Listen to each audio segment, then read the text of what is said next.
ناظرین، مسلمانوں کے لیے یہ بات باعث فخر ہے کہ ان میں کئی عظیم ترین حکمران گزرے ہیں۔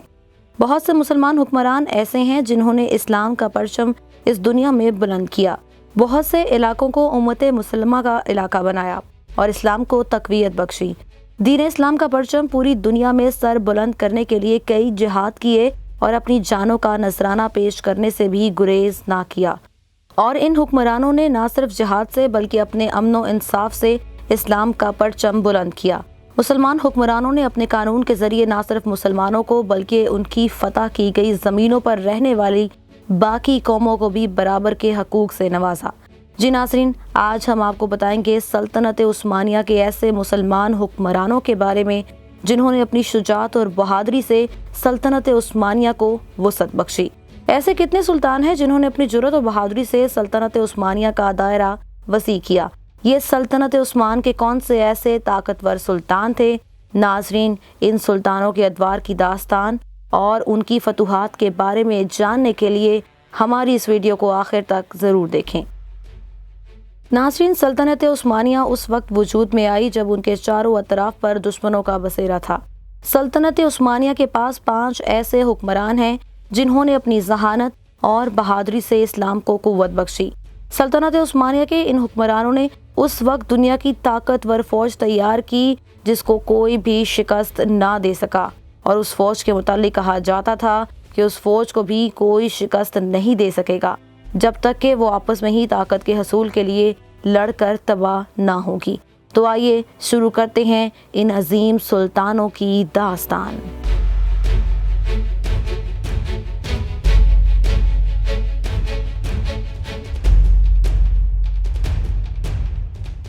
نمبر 1، سلطان سلیمان قانونی سلطنت عثمانیہ کے 10ویں حکمران تھے۔ آپ کے والد سلطان سلیم جو کہ سلطنت عثمانیہ کے پہلے خلیفہ تھے، سلطان سلیمان قانونی نے اپنے والد کے ساتھ مل کر بے شمار جنگوں میں حصہ لیا۔ جب سلطان سلیمان قانونی کے والد اس دنیا سے کوچ کر گئے تو آپ کو ان کا جانشین چنا گیا۔ سلطان سلیمان قانونی 30 ستمبر 1520 کو تخت نشین ہوئے اور اس طرح یورپ میں فتوحات کا سلسلہ شروع ہو گیا۔ سلطان سلیمان قانونی کے عظیم کارناموں میں سے ایک محاقص کی جنگ ہے جس میں کفار آپ کی بہادری اور مہارت کے آگے زیادہ دیر ٹک نہ سکے، اور اس طرح آپ نے ایک عظیم فتح حاصل کی۔ یہ ایک ایسی فتح تھی جو آج سے پہلے مسلمانوں کو کبھی حاصل نہ ہوئی تھی۔ سلطان سلیمان قانونی نے نہ صرف فتوحات کا سلسلہ جاری رکھا بلکہ اپنی سلطنت کو بھی مستحکم کیا، اور دوسری جانب جہاں سلطان یورپ میں فتوحات سمیٹ رہے تھے وہیں سلطان سلیمان قانونی کے دور میں صفویوں کے ساتھ بھی جنگیں جاری تھیں۔ ان جنگوں میں بھی آپ نے سلطنت عثمانیہ کو فتوحات سے ہمکنار کروایا۔ سلطان سلیمان قانونی 1567 میں ہنگریکی کی مہم پر روانہ ہوئے اور راستے میں ہی آپ کا انتقال ہو گیا۔ آپ کا انتقال 72 سال کی عمر میں 6 ستمبر 1567 میں ہوا۔ سلطان سلیمان قانونی کو سلیمان مسجد میں دفن کیا گیا جو کہ استنبول میں واقع ہے۔ سلطان سلیمان قانونی کے دور میں ہی سلطنت عثمانیہ اپنے مکمل عروج کو پہنچ چکی تھی۔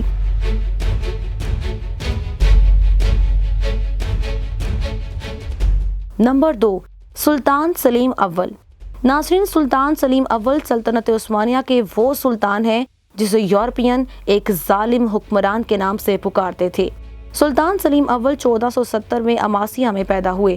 24 اپریل 1512 میں 42 سال کی عمر میں وہ 9ویں سلطان کی حیثیت سے سلطنت عثمانیہ کے حکمران بنے۔ چونکہ سلطان سلیم اول کے والد سلطان بایزید ثانی ایک نرم مزاج انسان تھے، اس لیے ان کے نیچے کام کرنے والے لوگ کافی حد تک سستی اور کاہلی کا شکار ہو چکے تھے۔ اس صورتحال کو دیکھتے ہوئے سلطان سلیم اول ایک سخت مزاج سلطان بنے، اور ان کی اسی سختی کی بدولت ریاست کے لوگ اپنا کام بہتر طور پر سر انجام دینے لگے۔ سلطان سلیم اول کے سلطان بنتے ہی انہیں خانہ جنگی کا سامنا کرنا پڑا۔ ان کا سب سے بڑا خطرہ ان کے اپنے بھائی تھے۔ سلطان سلیم اول کے حاکم بنتے ہی ان کے بھائی شہزادہ احمد جو کہ اس وقت اماسیا کے حکمران تھے، انہوں نے بورسا پر حملہ کر کے اس پر قبضہ کر لیا۔ جب سلطان سلیم اول کو اس واقعے کا علم ہوا تو انہوں نے شہزادہ احمد کے 5 بیٹوں کو قید کر کے قتل کر دیا جو کہ اس بغاوت میں برابر کے شریک تھے۔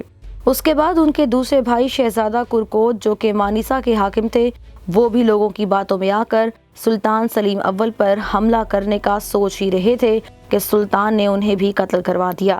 اس خانہ جنگی کے بعد سلطان نے مغرب کے ساتھ معاہدہ کیا اور پھر سلطان نے مشرق کی جانب رخ کیا، جہاں سلطان کا سامنا صفویوں کے ساتھ ہوا۔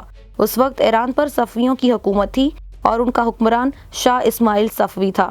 چونکہ شاہ اسماعیل صفوی سلطنت عثمانیہ کے آس پاس کے لوگوں کو سلطان سلیم کے خلاف بھڑکا رہا تھا، اس لیے 20 اپریل 1514 میں سلطان سلیم اول 1,40,000 کی بھاری فوج کے ساتھ ایران گئے۔ یہ جنگ وادی چندران پر واقع ہوئی، جس میں سلطان نے حملہ کر کے صفویوں کو شکست دی تھی۔ اس فتح کے بعد سلطان دمشق اور شام کے جانب بڑھے، جہاں مملکوں کی حکومت تھی۔ سلطان نے انہیں شکست دے کر شام اور دمشق پر قبضہ پا لیا۔ اس کے بعد چونکہ عباسی نہ ہونے کے برابر تھے، اسی لیے عباسیوں نے خود ہی اپنے شہر سلطان کے قبضے میں دے دیے۔ اس طرح سلطان سلیم اول سلطنت عثمانیہ کے پہلے اور اسلام کے 88ویں خلیفہ بن گئے۔ اس طرح مکہ، مدینہ، حرمین شریفین کا قبضہ سلطنت عثمانیہ نے حاصل کر لیا۔ اسی طرح سلطنت عثمانیہ نے 4 صدیوں تک مدینہ منورہ پر حکومت کی۔ سلطان سلیم اول نے 8 سال حکومت کرنے کے بعد 22 ستمبر 1520 کو 50 سال کی عمر میں وفات پائی اور آپ استنبول میں دفن ہیں۔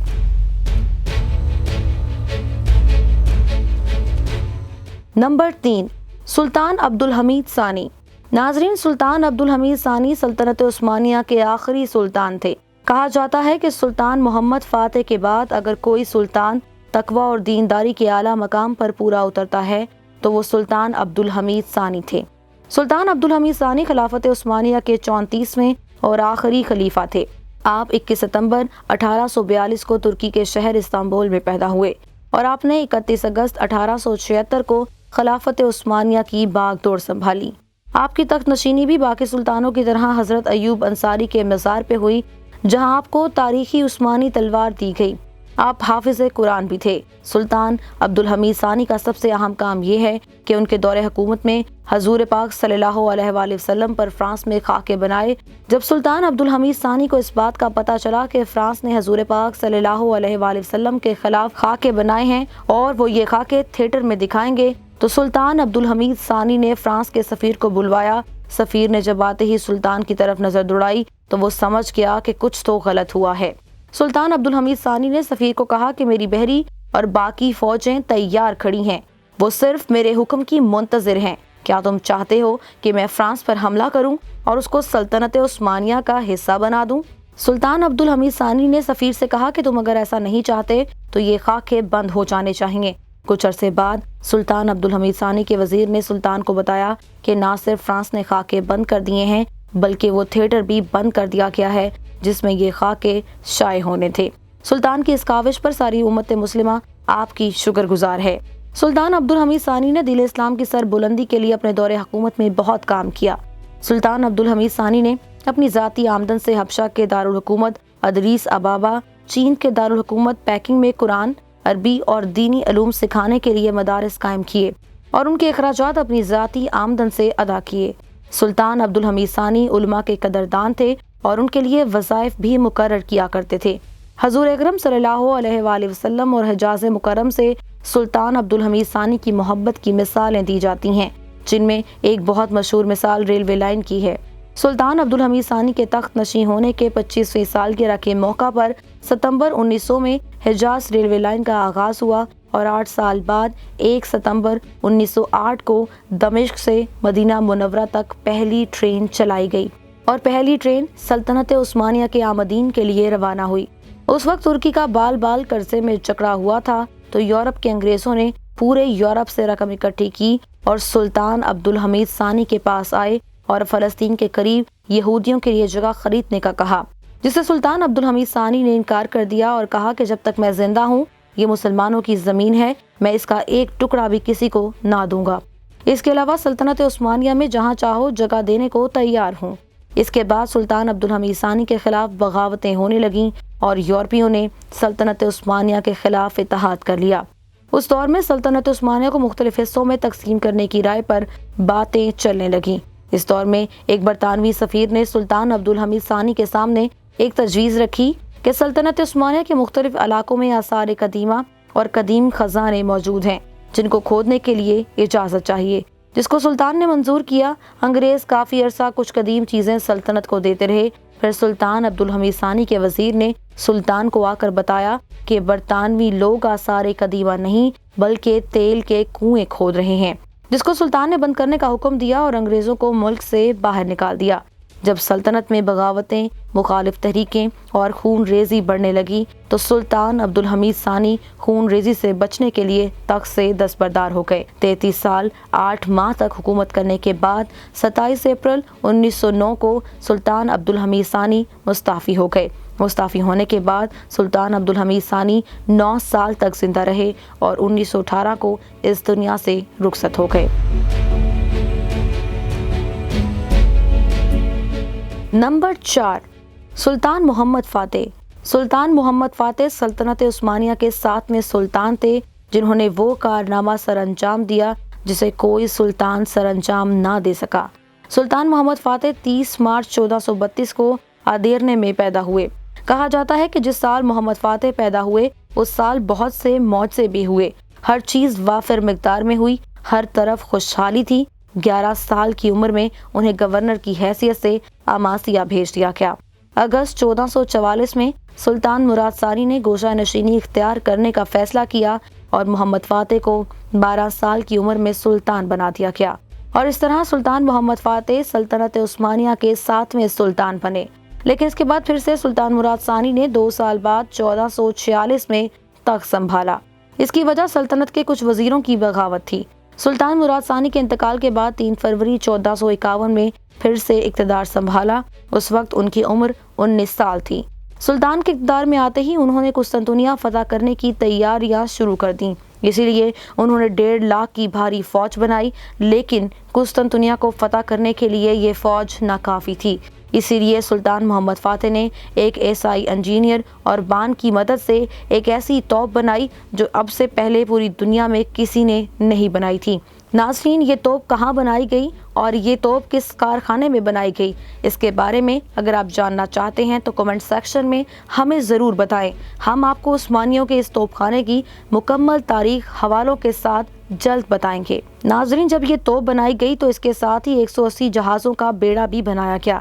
اس کے بعد 16 اپریل 1553 میں قسطنطنیہ کے خشکی کے علاقوں کا محاصرہ کیا گیا اور 29 اپریل 1453 میں محمد فاتح نے 21 سال کی عمر میں قسطنطنیہ کی اینٹ سے اینٹ بجا دی اور قسطنطنیہ کو فتح کر لیا۔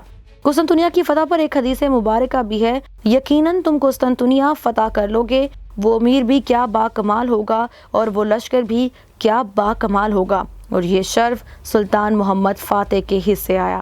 اس سے پہلے قسطنطنیہ کو فتح کرنے کے لیے 24 محاصرے کیے گئے تھے، لیکن اس میں سے کوئی ایک بھی کامیاب نہ ہو سکا۔ سلطان محمد فاتح نے قسطنطنیہ فتح کرنے کے بعد سب سے بڑے کلیسا آیا صوفیہ کو مسجد میں تبدیل کر دیا۔ سلطان محمد فاتح نے وہ جگہ تلاش کی جہاں پر سلطان صلاح الدین ایوبی دفن تھے۔ اس جگہ کے ایک طرف مزار اور دوسری طرف مسجد بنا دی گئی۔ قسطنطنیہ کا نام تبدیل کر کے اسلام بول رکھ دیا گیا، جو کہ بعد میں استنبول میں تبدیل ہو گیا۔ سلطان محمد فاتح کو فاتح اور کیسر روم کے خطاب سے نوازا گیا۔ قسطنطنیہ کے بعد سلطان محمد فاتح نے سریبیا کو 1459 میں فتح کیا اور اپنا واگزار بنایا۔ سریبیا کے بعد بلغاریہ کو فتح کیا۔ بلغاریہ کے بعد ہنگری کی طرف رخ کیا۔ ہنگری کا شاہ جان ہونڈائی تھا، جس کے ساتھ لڑتے ہوئے سلطان محمد فاتح زخمی ہوئے اور مسلمانوں کو بھی کافی نقصان اٹھانا پڑا، تو سلطان محمد فاتح نے محاصرہ ختم کر دیا۔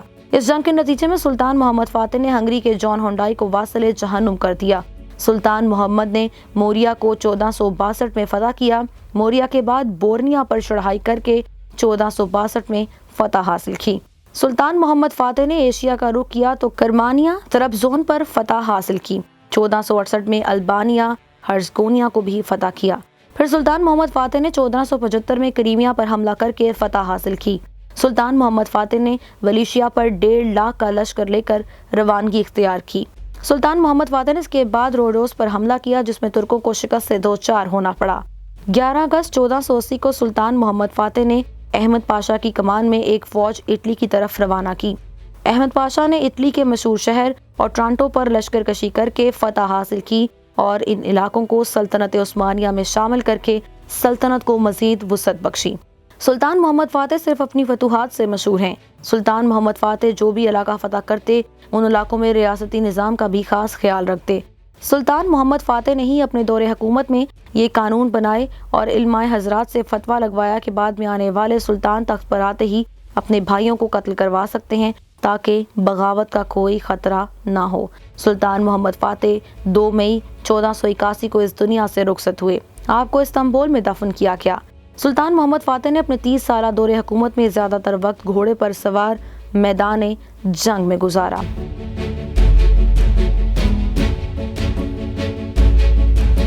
نمبر 5، اورحان غازی۔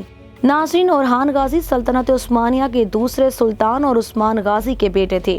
اورحان غازی عثمان غازی کی دوسری بیوی مرہن خاتون کے بطن میں سے تھے۔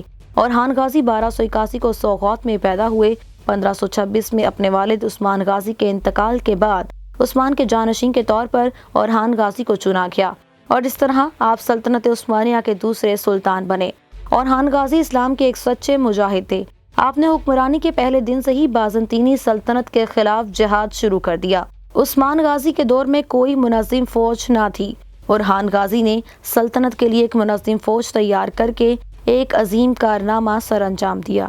آپ نے اپنا ایک اصول بنایا جس کے تحت آپ نے یہ حکم جاری کیا کہ جنگ کے بعد یتیم ہو جانے والے اور مسلمان بچوں کو اکٹھا کر کے جنگی تربیت دی جاتی تھی اور بعد میں انہیں اس فوج کا حصہ بنا دیا جاتا تھا۔ اس منظم فوج کو جینیسریز کہا جاتا تھا۔ تاریخ میں واضح ہے کہ اس فوج کے نام سے یورپ کی کلیساؤں کی دیواریں کانپ جاتی تھیں۔ اورحان غازی نے اپنی حکومت کی شروعات سے ہی مغربی اناطولیہ کی طرف پیش قدمی کی جو کہ بازنطینیوں کے ماتحت تھی۔ اورحان غازی نے بازنطینیوں کے خلاف پہلی جنگ 1326 میں لڑی جسے نکومیڈیا کی فتح کہا جاتا ہے۔ اس کے بعد دوسری جنگ 1330 میں بازنطینیوں کے خلاف نیسیا کے مقام پر لڑی جس میں اورحان غازی نے فتح حاصل کی۔ اس کے بعد اورحان غازی کا جنگ پیلیکانون میں بازنطینی بادشاہ اینڈرونیکوس سے سامنا ہوا۔ اس جنگ میں اورحان غازی کی فوج کی تعداد قریباً 8000 تھی جبکہ اینڈرونیکوس کی فوج کی تعداد 12 سے 13,000 تھی، لیکن فوج کم ہونے کے باوجود بھی اورحان غازی نے ایک ہی زبردست حملے میں بازنطینیوں کی فوج تباہ کر دی اور بادشاہ بھاگنے میں مجبور ہو گئے۔ اگلے ہی سال اورحان غازی نے کراسی کے دارالحکومت بلکسار کو فتح کیا۔ دوسری طرف اوہائیوں سے انکارا کا قبضہ حاصل کیا۔ اورحان غازی نے ٹیکس کا جدید نظام منظم بنایا جس سے عوام اور سلطنت میں خوشحالی چھا گئی۔ اس کے بعد اورحان غازی نے لاتعداد جنگوں میں حصہ لیا جن میں اورحان غازی نے سب میں فتح حاصل کی۔ اورحان غازی نے سلطنت عثمانیہ کو کافی وسعت عطا کی۔ مشہور سیاح ابن بطوطہ کے مطابق جو کہ کچھ عرصہ اورحان غازی کے مہمان رہے، وہ اورحان غازی کے بارے میں یہ کہتے ہیں کہ اورحان غازی ترکوں میں سے سب سے زیادہ طاقتور، بہادر اور اسلام کے عظیم مجاہد ہیں۔ اورحان غازی نے تقریباً 36 سال تک سلطنت عثمانیہ پر حکومت کی۔ اورحان غازی نے بیماری کی حالت میں 1362 میں 80 سال کی عمر میں وفات پائی۔ آپ کو بورسا میں دفن کیا گیا۔ آپ کا مزار آج بھی بورسا میں موجود ہے۔ ناظرین، یہ تھے وہ 5 بہادر، بااثر، نڈر سلطان جنہوں نے اپنی ذہانت سے دین اسلام کا جھنڈا بلند کرتے ہوئے سلطنت عثمانیہ کو مزید طاقتور بنایا۔ ان میں سے آپ کا پسندیدہ سلطان کون ہے اور کیوں ہے؟ اپنی قیمتی رائے کے بارے میں ہمیں ضرور آگاہ کریں۔ اگر ہماری یہ ویڈیو آپ کو پسند آئی ہے تو اسے لائک کریں، کامنٹ کریں اور شیئر بھی کریں اور چینل کو سبسکرائب کرنا نہ بھولیں تاکہ آپ کو مزید ایسی معلوماتی ویڈیوز ملتی رہیں۔